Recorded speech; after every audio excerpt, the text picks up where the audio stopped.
कुछ चंद रोज कबल जो है रावलपिंडी के अंदर एक वाकया होता है कि वहां पे 12 साल घरेलू मुलाजमा जो है उसको जो है चंद टकों की खातर, चंद टके कह लेंगे कि चॉकलेट जो है वो उसके खाने की सजा थी उसकी, और उसको तशद्दुद करके आनी राड़ों से खवातीन ने उसको तशद्दुद करके उसको मार दिया। और कोई परेशान, ऊपर से पुलिस वालों को कहा जी उसका वालिद ही नहीं है, जबकि पुलिस ने तलाश किया तो उसका वालिद भी जो है मंजरे आम पर आ गया। 2 साल से वो बच्ची काम कर रही थी। इस पे बात करने के लिए स्टूडियो में मेरे साथ मौजूद हैं हमारे bureau chief Kohinoor news Lahore Chaudhry Shahbaz Arai साहब, और क्राइम केसेस पे बात कर रहा हूँ, क्राइम के ऊपर नहीं, क्राइम केसेस के ऊपर और क्राइम की बीट के ऊपर बड़ी अच्छी गिरफ्त रखते हैं चीफ क्राइम रिपोर्टर वसीम साबर साहब स्टूडियो मौजूद है। मैं सबसे पहले चौधरी शहबाज अराई साहब की तरफ आऊँगा। चौधरी साहब, ये क्या हो रहा है? खवातीन के ऊपर तशद्दुद, फिर घरेलू मुलाजमा के ऊपर तशद्दुद, क्या हम अपनी बर्दाश्त खो चुके हैं? हमारे अंदर कोई इस तरह का खौफ खुदा नहीं रह गया? क्या हमारे अंदर अदम बर्दाश्त जो है वो ख़त्म हो चुकी है? क्या हो क्या रहा है ये? बहुत शुक्रिया डोगर साहब। जिस तरह कि आपने इन 2-3 चीज़ें जिस तरह डिस्कस की हैं, अदम बर्दाश्त है और जो बच्चों पे तशद्दुद का मामला है, उसके साथ साथ अगर बात की जाए मियाँ बीवी के जो इंसिडेंट आजकल बेशुमार, मैं कहता हूँ कि रोज़ कई इंसिडेंट सामने आते हैं। सबसे पहले तो ये है कि जो अदम बर्दाश्त है ना, जिस तरह हम दीन से और अल्लाह के आप सल्लल्लाहु अलैहि वसल्लम के अहकामात से दूर जाते हैं, तो ये चीज़ें हमारी ज़िंदगी में नज़दीक आती जाती हैं। जिस तरह दीन से दूर जाएंगे ये चीज़ें हमारे लिए आम बन जाएंगी। उसके बाद अगर बात की जाए मियाँ बीवी का जो तशद्दुद है, इसका बहुत बड़ा किरदार, जैसे पहले लोग कहा करते थे कि ये ड्रामों की वजह से आता है, मैं कहता हूँ कि सोशल मीडिया पे और जो ड्रामे हैं, जो ड्रामे तो बनाए जाते थे कि रोल मॉडल्स के लिए कि इसको किस तरह हमें करना चाहिए, क्या करना चाहिए, लेकिन अब तो ये है कि आप जो भी कोई ड्रामा देख लें, सोशल मीडिया पे ऐसी एक्टिविटी होती है कि उसकी वजह से कि जो जिसकी जितनी चादर है।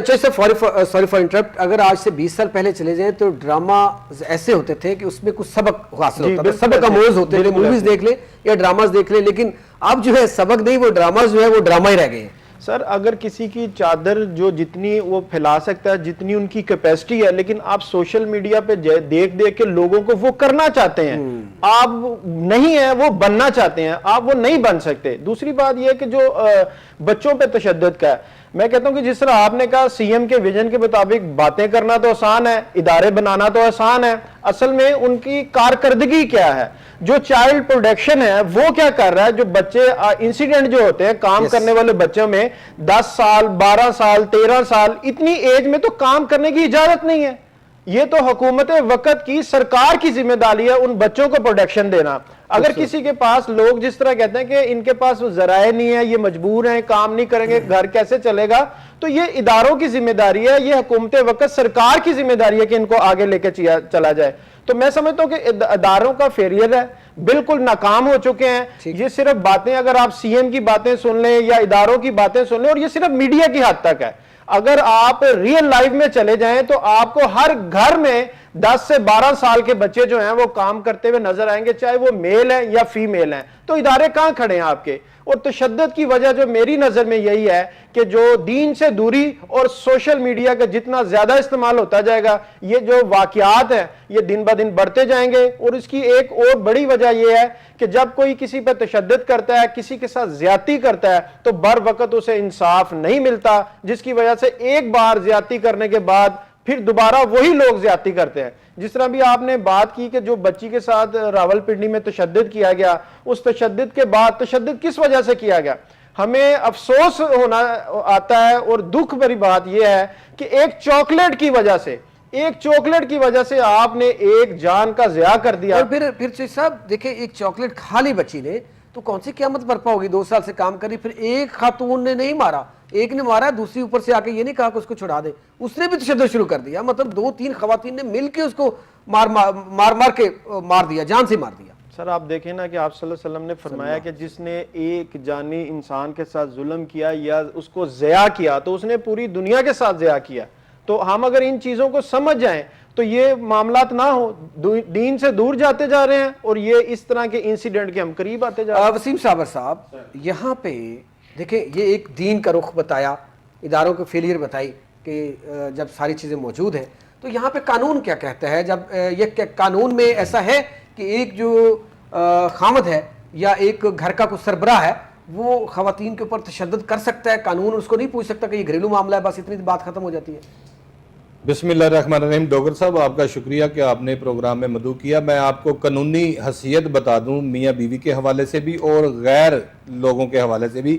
کچھ لوگوں کا کہنا یہ ہے جس طرح سے پولیس تھانے جو کہ اربوں روپے کی لاگت سے سپس میں تبدیل ہو گئے ہیں. میں عموماً کہتا ہوں کہ یہ چمچماتی بلڈنگیں کسی کام کی نہیں جب اس کے اندر ہی بیٹھا ہوا پولیس آفیسر کسی کے ساتھ اچھے طریقے سے بات نہیں کرے گا. جب کوئی خاتون یا مرد تھانے جاتا ہے تو اس کے لیے خواری سیم اسی طرح سے ہے جس طرح سے آج سے 15 سال 20 سال پہلے تھی. اور جب آپ نے یہ مطلب بات کوئی کہی یونیفارم بدلنے سے کچھ بھی نہیں. کوئی جو دیکھیں پہلے ہوتا تھا کہ تھانے کی بلڈنگز خستہ حال ہوتی تھی، اب سر تو تھانے بڑے خوبصورت ہو گئے ہیں، وردی بدلی ہے لیکن پولیس کا رویہ تھانے نہیں بھی بدل بدلا. گئے ہیں، بلکہ اب تھانے کی زیادہ بلڈنگز بدل گئی. مشکلات ہوگی لوگوں کے لیے، اب زیادہ میاں مشکلات. بیوی کے حوالے سے بہت سارے ایسے معاملات میں نے دیکھے ہیں کہ جب میاں بیوی کا ذکر کسی پولیس اسٹیشن میں ہوتا ہے تو تھانے دار پہلے بڑا ایکٹیو ہوتا ہے. جب پتہ چلتا ہے نا مجھے میرے خاوند نے تشدد کیا ہے، اس کا دل ہی ٹوٹ جاتا ہے، کہتا ہے یار یہ تو گھریلو معاملہ ہے. کیا شکایت کرنے کے لیے آنے والی جو خاتون ہے، چاہے وہ کسی کی بیوی ہے، چاہے وہ کسی کی بہن ہے، چاہے وہ کسی کی اچھا ماں ہے. وسیم صاحب صرف یہاں پہ خاوند نہیں کرتے، بعض ہمارے سامنے کیسز آتے ہیں کہ دیور نے مار دیا، جیڑ نے مار دیا، سسر نے مار دیا، ایسے ہی ساس ہے. نے مار دیا، نند نے مار دیا، اس طرح کے واقعات بھی ہوتے تو اس میں نا بڑا صاف ستھرا سا جواب پولیس کی جانب سے دیا جاتا ہے یہ آپ کا گھریلو معاملہ ہے. تو جو لوگ یہ کہتے ہیں، میں آئی جی صاحب سے ریکویسٹ کروں گا، میری یہی التجا ہے کہ جو گھریلو معاملے ہوتے ہیں کیا اس میں خون نہیں نکلتا؟ وسیم کیا صاحب اس میں 302 آپ نہیں پریس لگتی؟ کانفرنسیں آئی جی صاحب کی بھی ہوتی ہیں، سی سی پی صاحب کی بھی ہوتی ہیں، اس طرح ہائر اتھارٹیز کی بھی ہوتی ہیں، تو آپ وہاں پہ جاتے ہیں، کبھی اس طرح کا مسئلہ کرائم رپورٹر ایسوسی ایشن نے کبھی اٹھایا آئی جی صاحب کے سامنے کہ بے اس طرح کے انتہا بار بتایا گیا ہے کہ جو گھریلو معاملات ہوتے ہیں ان میں جو دیگر لوگوں کے خلاف کارروائیاں عمل میں لائی جاتی ہیں، تو اسی طرح سے کوئی خامند ہے، کوئی بھائی ہے، کوئی باپ ہے، اگر خاتون پر تشدد کرے گا تو اس کے خلاف بھی مقدمہ درج اچھا کیے جائیں. وسیم صاحب میں اگر اس میں یہ ہو جائے کہ پولیس اگر میری ایک سجیشن ہے یہ آپ سے ڈسکس کرتا ہوں جی کہ اگر وہی رویہ جو عام شہری غیر محرم عورت کو مارتا ہے، اسی طرح گھر کا مرد جس طرح سے مارتا ہے، اس کو اگر قانون کے مطابق سزا دی جائے تو بعد میں اگر پولیس ہی بیٹھ کے تصفیہ کروائے تو میرا خیال میں وہ جو کرنٹ ہوتا ہے نا مرد کا وہ نکل جائے تو وہ گھر بچ سکتا ہے. سر سب سے پہلے میں ایک چیز بتاؤں کہ پہلے جب تھانے اچھا وسیم صاحب میں آپ کی طرف دوبارہ آؤں گا. میرے ساتھ ٹیلی فون لائن پر اس وقت کیونکہ عدم برداشت کی بات ہو رہی ہے، قانون کی بات ہو رہی ہے، دین کیا یہاں پہ کہتا ہے. ٹیلی فون لائن پر موجود ہیں ڈاکٹر علامہ حسین اکبر صاحب، مذہبی اسکالر ہیں، ممبر نظریاتی کونسل پاکستان ہے، چیئرمین ادارہ منہاج الحسین ہیں. میرے ساتھ موجود ہے ڈاکٹر صاحب. السلام علیکم. وعلیکم السلام ورحمۃ ڈاکٹر اللہ. صاحب تھینک یو ویری مچ، آپ نے وقت دیا، قیمتی وقت تھا، بزی بھی تھے آج، تو اس کے باوجود آپ نے وقت دیا. تو علامہ صاحب ایک چیز بڑی ہمارے یہاں اسپیشلی پاکستان کے اندر بات کی جائے تو عدم برداشت ہم کھوتے جا رہے ہیں، ہمارے اندر برداشت نہیں رہ گئی، ہم چھوٹی چھوٹی باتوں پہ ہمارا رویہ جو ہے وہ بدل رہا ہے، ہم تشدد کی طرف جاتے ہیں. اسپیشلی خواتین کی بات کی جائے تو گھریلو تشدد کا نشانہ بنایا جاتا ہے، پھر ملازمہ گھریلو ان کو تشدد کا نشانہ بنایا جاتا ہے. تو اس عدم برداشت، خواتین پہ تشدد، گھریلو ملازمہ پہ تشدد، دین اسلام کیا کہتا ہے، آقا دو جہاں حضرت محمد صلی اللہ علیہ وسلم کیا کہتے ہیں اس پہ؟ بہت بہت شکریہ. بسم اللہ الرحمن الرحیم. آپ نے رسول اکرم صلی اللہ علیہ وآلہ وسلم کے فرمان کے حوالے سے پہلے بات کی ہے. رسول اکرم صلی اللہ علیہ وآلہ وسلم نے تو جب خطبہ دیا تھا تو اس میں بار بار 3 دفعہ تاکید فرمائی تھی کہ میں تمہیں تمہاری عورتوں کے بارے میں نصیحت کرتا ہوں، عورتوں کے بارے میں وصیت کرتا ہوں، عورتوں کے بارے میں وصیت کرتا ہوں. اور پھر تعبیر فرمایا کہ وہ تمہارے پاس قیدی کی مانند ہیں، ان کا خاص خیال رکھنا.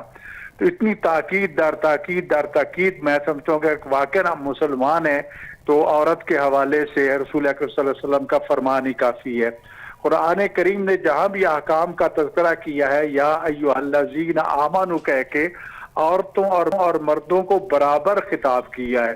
وہاں احکام کے حوالے سے بھی وہ برابر ہیں. ٹھیک ہے، زوجہ کی حیثیت، ماں کی حیثیت، بیٹی کی حیثیت، बहन की हैसियत, ये सारी हैसियतें अपनी जगह पर हैं।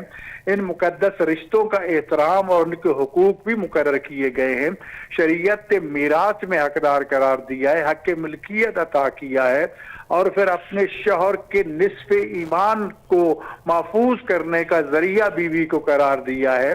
तो ये सारी ताकीदें, ये सारा कोई सिलसिला, और फिर अपने अमल और किरदार से ये साबित किया है कि जब भी आपकी लख्त जिगर हजरत सैयदा तैयबा ताहिरा ज़हरा सलामुल्लाह अलैहा आपके दरबार में तशरीफ लाती थी तो आप खुद खड़े हो जाते थे, आगे बढ़ के इस्तकबाल करते थे, पेशानी पे बोसा देते थे, अपनी मसनद पर बिठाते थे और खुद उस वक्त तक खड़े रहते थे जब तक आपकी लख्त जिगर बैठी रहती थी।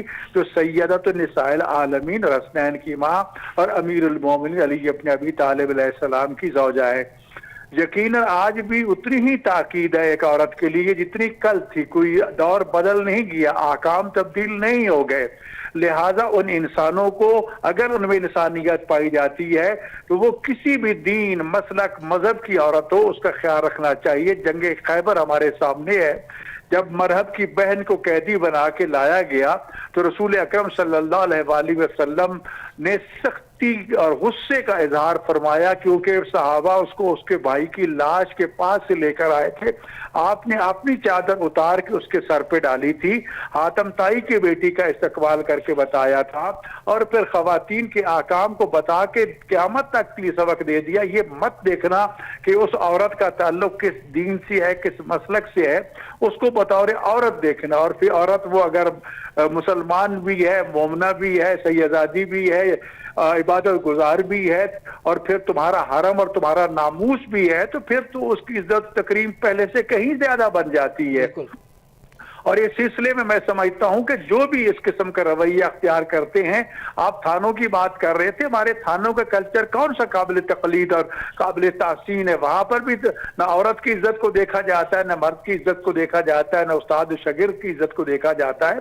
उनकी भी तरबियत की भी जरूरत है, वहां पे तो ये कहा जाता है कि घर में किसी देवर ने मार दिया, जेठ ने मार दिया, ससुर ने मार दिया या खामद ने औरत को मार दिया तो वो कहते हैं जी ये घरेलू मामला था, ये मियाँ बीवी का या ससुर और उसका बहू का मामला था। तो ये क्या इसके अंदर नहीं, घरेलू मामला नहीं, ये इंसान और इंसानियत का मामला है। यस, देखो यहाँ पर वो औरत घर में ही रहेगी ना, वो जंगलों में तो नहीं रहेगी। बिल्कुल सही। ये इख्तलाफात घर में ही होते हैं ना, ये जुल्म और घर के अफराद भी करते हैं। ये जो आपके सामने हमारे बाद सूबों में औरत को औरत के बदले में, कत्ल के बदले में मुज़नी के तौर पर दे दिया जाता है और वटा सटा किया जाता है, इस्लाम इसकी इजाजत नहीं देता। ये नहीं है कि अगर कत्ल हो गया तो उसकी जगह पर रिश्ता दे दो, जब तक औरत राजी नहीं होती उस वक्त तक उसकी शादी और निकाह जो है वो बातिल है। आप फरमा रहे हैं कि ये जो अगर कत्ल के बदले जैसे ये कुछ एरियाज में होता है कि वो बच्चियां दे देते हैं कि आप सुलह कर ले, इस्लाम के अंदर इसकी कोई गुंजाइश नहीं है। कोई गुंजाइश नहीं, कोई गुंजाइश नहीं। कत्ल गुंजाइश में औरत की रजा है, औरत राजी है तो फिर ठीक है, अगर औरत राजी नहीं है तो बिल्कुल राजी नहीं है।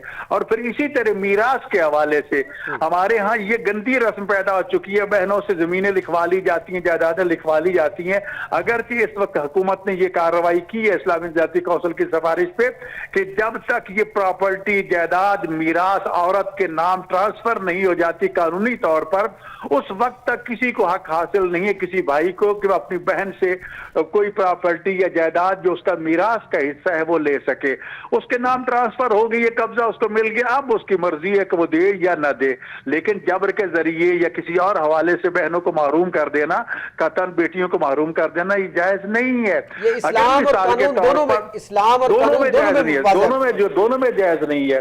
आजकल एक ये भी होता है, एक बात मैं ये बयान करना चाहता, एक बड़ा अलमिया हमारे मुआशरे के अंदर बाप आमतौर पर कहते हैं कि मैंने बेटी को उसका हिस्सा उसकी जिंदगी में दे दिया है।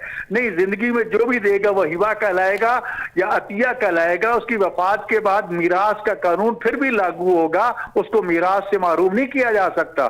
जी फरमाइए। अगर अपनी खुशी से कोई बहन, बीवी या वालदा वो अपने भाई को, खामद को, ससुर को अगर दे देती है वापस तो वो जायज है? देखो मैं समझता हूँ खुशी से देना किसी की प्रॉपर्टी उसको हक हासिल है, लेकिन हमारे ये खुशी की बात नहीं है, इसको रिवाज बना दिया गया है। कल खुदा न खास्ता वो शौहर औरत जो है वो बेवा हो जाती है तो उसका कफील कौन है? घर वाले भाई घरों से निकाल देते हैं, बहनें धक्के खाती है, जलील होती हैं, दर बदर की ठोकरें खाती हैं, फिर कोई भाई पूछने वाला नहीं होता। इसलिए मैं उन बहनों बेटियों को भी कहूंगा कि खुदा ने जो आपका हक मुकर्रर किया है, रसूलुल्लाह ने जो हक मुकर्रर किया है, वो उसको हर सूरत में लीजिए, उसकी हिफाजत कीजिए, ताकि आपकी अपनी जिंदगी आसूदा हो सके। अपनी मर्जी से उसकी आमदन जो है वो भाइयों में बांट दो, वो अलग बात है, लेकिन अपने कब्जे में रखो ताकि आपको खुदा न खासा कोई मुश्किल वक्त आए तो किसी की तरफ ना देखना पड़े।